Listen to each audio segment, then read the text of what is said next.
Reason TV now dives into Reason Magazine. The 45th anniversary edition is now yours. And we're talking with Matt Welch, editor-in-chief of Reason Magazine, and Catherine Mangu-Ward. She's the managing editor. And this double issue features the 45 enemies of freedom.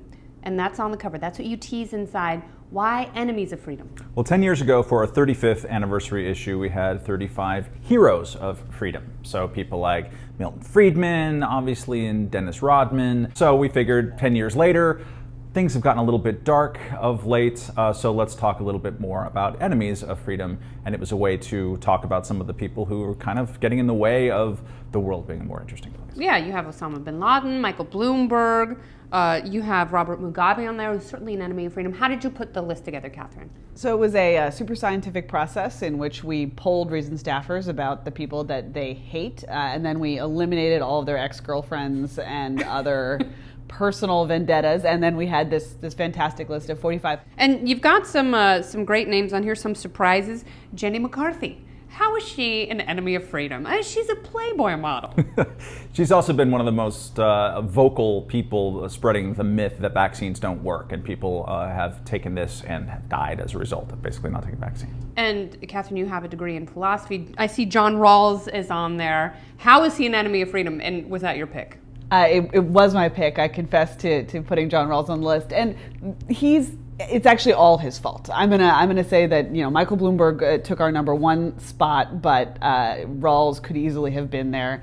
He provided all of the kind of philosophical underpinnings of modern political philosophy, modern liberal thought, in particular the ideas that the whole state should be structured around equality rather than liberty or rights. Yes, and this notion of justice, which is very deeply flawed. And obviously one of your picks is Jeffrey Loria, the owner of the Florida Marlins. Yeah, big art dealer guy, super duper rich, apartments in Manhattan. He bought the Marlins about 10 years ago, and he has been systematically lying to the city and county of Miami-Dade and Florida, trying to get tons and tons of subsidies. Basically, he's got $3.4 billion worth of public money, when all will be said and done, to finance his stadium, which then immediately after he got his fancy stadium, he sold off all the best players in the team. They're in last place. He's just a smug jerk, and he has really bad taste in art. Well, there are other articles in the magazine, of course, an interesting journey to North Korea. Tell me about Michael Malice and what he saw there, because we've seen in some travel books that they glorify these places, and it's not a glorified look, it's a very honest look. So Michael Malice is a pretty weird character. He's a professional ghostwriter, and he actually went over with the idea to possibly gather some material for a fake ghost-written autobiography of a dear leader or two. But what he came back with was this travelogue for us, which included kind of getting to know his tour guide and seeing what life is really like to the extent that you can on one of these tightly controlled trips. The one kind of, I think, really interesting point in there is it's not frozen in time in the way that we might think. It's frozen in many times. So it's actually the horrors of 80s pantsuits and the horrors of 1950s style technology and the horrors of military and sort of speech and thought oppression. And lastly, I mean, you're a huge music fan. Cuba has always been the reigning leader. Mambo has always been the sound that we think of ringing out of the Caribbean, but in fact, Jamaica has taken the crown. Part of what the issue looks at is how's the world changed since 1968, since Reason was started in May of 1968.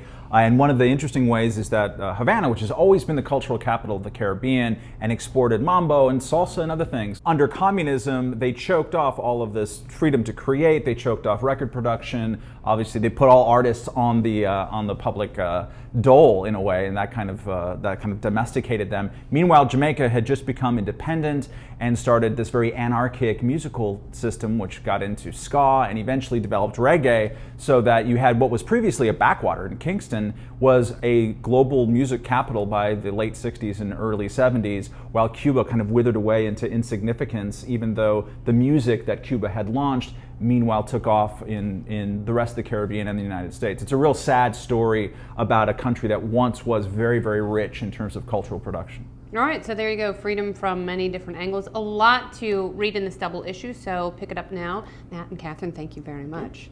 And you are a hero to freedom, just for being here. For Reason TV, I'm Kennedy.